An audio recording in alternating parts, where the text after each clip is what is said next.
Here's a kid, Pete, who didn't even have a team on Saturday.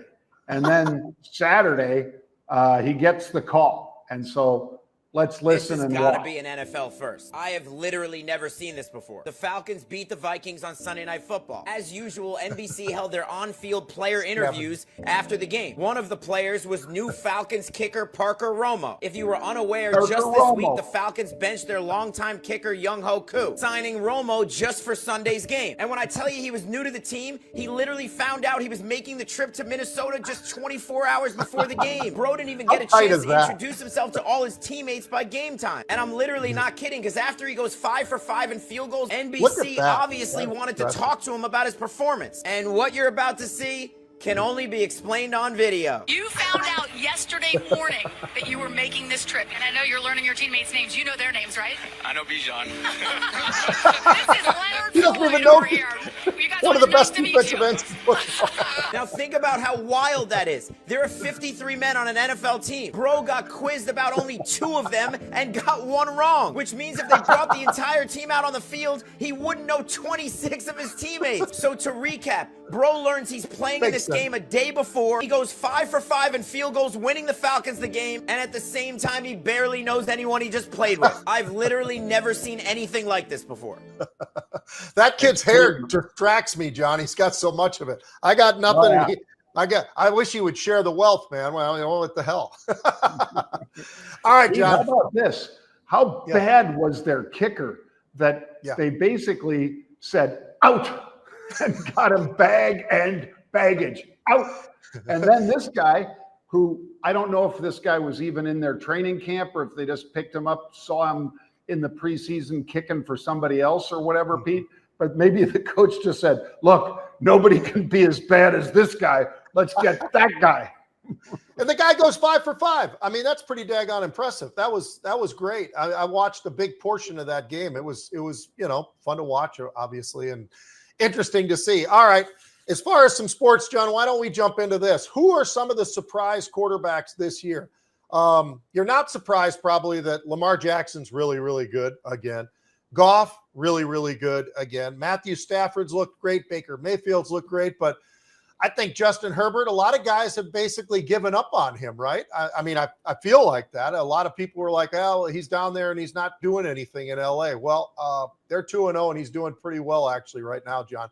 Then you've got Mac Jones at San Francisco. Had to jump in. Obviously, they had injury with Purdy, so great for him. He did really, really well, by the way.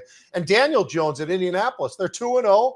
And the guy Indiana Jones looks pretty damn good, right? So not so bad. And I'd even say this, you know, because he's had ups and downs. His rookie year and then all of a sudden over time and everything. But Jordan Love has looked pretty damn good early on for the Green Bay Packers too, John. So I figured I'd say this. So you've got those surprises out there. Herbert, 5 touchdowns, 0 interceptions. Lamar Jackson, 6 touchdowns, 0 interceptions. Jared Goff, 80% completion with 6 touchdowns and 1 interception. Those 3 guys have really, really started off the season pretty damn good. You know, Jared Goff never gets as not much credit as I think he deserves, John, but I think people are starting to realize that maybe this kid is really deserving of being that first pick in the draft that he was to the Rams not too many years ago. So I think that part's pretty interesting. What do you think? Is there a quarterback did I miss any of the quarterbacks, or is there something that you like? What I love about Herbert is this. He's got the right coach who likes to run the ball. He's got a monster offensive line, and that makes Herbert that much better of a quarterback, because if you got that running game, you can obviously throw the football. And I think that's what's helping Herbert right now underneath Harbaugh as his coach. He's for sure a top 10, Pete, quarterback. Yep. Some people might have him higher than I'd have him, but I'd have him in the top 10. I think it's Josh Allen. I would say Lamar Jackson, Patrick Mahomes, Jalen Hurts. Yeah, Jalen Hurts. Joe Burrow would be right there, tied with Hurts in my mind, Pete, because I think those are the premier quarterbacks. And, you know, C.J. Stroud hasn't looked bad, Pete, for this being his 3rd year. Obviously, he lit him up in his first year and then had, at least the team had a slump in the 2nd year. But, Joe Burrow, what else does Cincinnati have other than that they signed, spent all their money on a couple receivers, Pete? They couldn't keep some of their other good players because they paid so much for these guys. But Burrow, he'd be a top 10 quarterback. And believe it or not, who I'm surprised looks as good as he looks, at least to me, Pete, is Dak Prescott. I know I'd get crap for saying it, but again, we talked yesterday about the Giants and how Russell Wilson drove up and down the field, but then that idiot kept getting personal foul after personal foul, and the guy they brought in to replace him, personal foul after. I mean, I don't know what's wrong with the Giants, but I do think that Dak looked pretty good in that game. Yeah. I totally agree with you, John. I mean, he got paid for the right reasons. He's put up some really good numbers over the years. They just got to get over the hump, and they haven't been able to get over the hump. And maybe this is their year. Who knows? As far as college football, I just wanted to throw this one out at you. I think there's a couple of teams, 3 teams that I pulled out, and maybe there's somebody out there that you would say, you know what, you might have missed this one, but USC. How many people realize that USC is 3-0? They used to be one of those premier schools, right? They don't get talked about very much. I know, because part of the reason is they're in the Big Ten and they're having to compete with Penn State, Ohio State, Michigan, and all the rest, including Oregon, Washington. But they're 3-0, John. They've got a quarterback who's really started off the year in an incredible way. 69% passing, 6 touchdowns, 0 interceptions. That's how you move the ball up and down the field when you've got a guy like that who keeps the ball off the ground and gets it to the right guys in the right uniforms. He's done a really, really good job so far. I think Iowa State also has a quarterback that nobody's heard about. It's like Brock Purdy. Nobody really followed Brock Purdy at Iowa State. Iowa State is ranked, John. They're number 12. People don't realize that, I don't think. So they're the Big 12. Their team is number 12. They beat Kansas State already. They beat Iowa already. And then they had a podunk couple of games that they had, but they've got a quarterback who's pretty damn good too, John. He's got 7 touchdowns and 1 interception.